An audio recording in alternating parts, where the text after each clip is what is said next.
This is time division multiplexing. ಇದು ಈಗ first ಲೆವೆಲಲ್ಲಿ ಸೆಂಟರಲ್ಲಿ ಇಟ್ಕೋತೀವಿ. ನೆಕ್ಸ್ಟ್ ಚಾನಲ್ 1ಇಂದ ಚಾನಲ್ 1 ಕೊಡ್ತೀವಿ, ಚಾನಲ್ 3ಇಂದ ಚಾನಲ್ 3 ಕೊಡ್ತೀವಿ. TX ಚಾನಲಿಂದ RX ಸಿಂಕ್ ಕೊಡ್ತೀವಿ, TX ಕ್ಲಾಕಿಂದ RX ಕ್ಲಾಕ್ ಕೊಡ್ತೀವಿ. ಇಲ್ಲಿ ಟ್ರಾನ್ಸ್ಮಿಟರಿಂದ ರಿಸೀವರ್ ಕೊಡ್ತೀವಿ.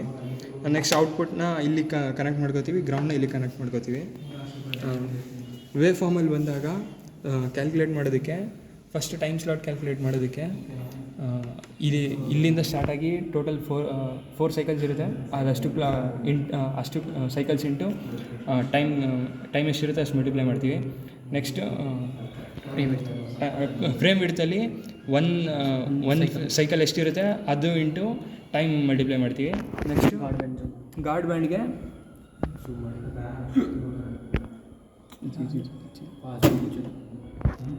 ಈ ಸ್ಮಾಲ್ ವಿಡ್ತಿರೋದನ್ನು ಗಾರ್ಡ್ ಬ್ಯಾಂಡ್ ಅದು ಇಂಟು ಟೈಮ್ ಸ್ಲಾಟ್ನ ಟೈಮ್ ಎಷ್ಟಿರುತ್ತೆ ಮಲ್ಟಿಪ್ಲೈ ಮಾಡ್ಕೊಂಡು ಕ್ಯಾಲ್ಕುಲೇಟ್ ಮಾಡ್ತೀವಿ. ಸೊ TDMದು ಲೆವೆಲ್ 2 ಅಲ್ಲಿ ಗೇರ್ನ ಲೆಫ್ಟ್ ಸೈಡಿಗೆ ಸ್ವಿಚ್ ಮಾಡ್ಕೋತೀವಿ. ಆ್ಯಂಡ್ ಇಲ್ಲಿ ಕನೆಕ್ಷನ್ನ TX CHO ಇಂದ PLLದು ಇನ್ಪುಟ್ ಕೊಡ್ತೀವಿ, RX ಸಿಂಕಿಂದ PLLದು ಸಿಂಕ್ ಕೊಡ್ತೀವಿ, ಆ್ಯಂಡ್ RX ಕ್ಲಾಕಿಂದ PLLದು ಕ್ಲಾಕ್ ಕೊಡ್ತೀವಿ. ಇನ್ನು ಮಿಕ್ಕಿದೆಲ್ಲ ಸೇಮ್ ಇರುತ್ತೆ ಕನೆಕ್ಷನ್ಸ್.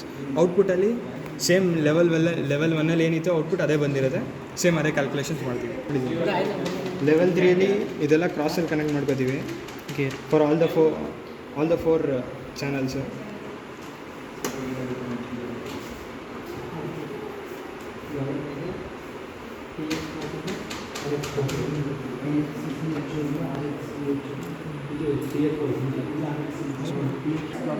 ಗೇರ್ನ ನಾವು ರೈಟ್ ಸೈಡ್ ಚೇಂಜ್ ಮಾಡ್ಕೊಂಡಿರ್ತೀವಿ.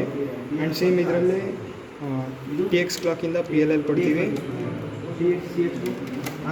RX CHOನ ಸಿಂಕ್ ಕೊಡ್ತೀವಿ,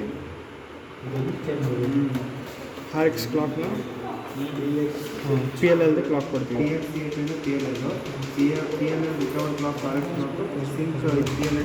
ಲೆವೆಲ್ 3ಅಲ್ಲಿ ಕ್ಲಾಕಿಂದ TX CHO ಇಂದ PLL ಕೊಡೋಲ್ಲ, ಜಸ್ಟ್ ಇದೆರಡೇ ಕನೆಕ್ಷನ್ ಇರುತ್ತೆ.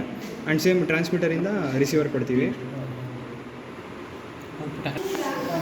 ಸೊ ಔಟ್ಪುಟ್ ನೋಡಬೇಕಾದ್ರೆ ನಾವು ಇದನ್ನು ಗ್ರೌಂಡಿಗೆ ಸೆಟ್ ಮಾಡ್ಕೊಂಡು ವೋಲ್ಟ್ಸ್ನ 1 ವೋಲ್ಟ್ಸಿಗೆ ಸೆಟ್ ಮಾಡ್ಕೋತೀವಿ. ಪೊಸಿಷನ್ನ ಲೈನ್ಗೆ ಇಲ್ಲಿ 0 ಲೈನ್ ಮಿಡ್ ಲೈನ್ಗೆ ಇಟ್ಕೊಂಡು ನೆಕ್ಸ್ಟ್ ಗ್ರೌಂಡಿಂದ DC ಚೇಂಜ್ ಮಾಡ್ತೀವಿ. ಆವಾಗ ಜಂಪ್ ಆಗುತ್ತೆ, ಅಬ್ಸರ್ವ್ ಮಾಡ್ತೀವಿ.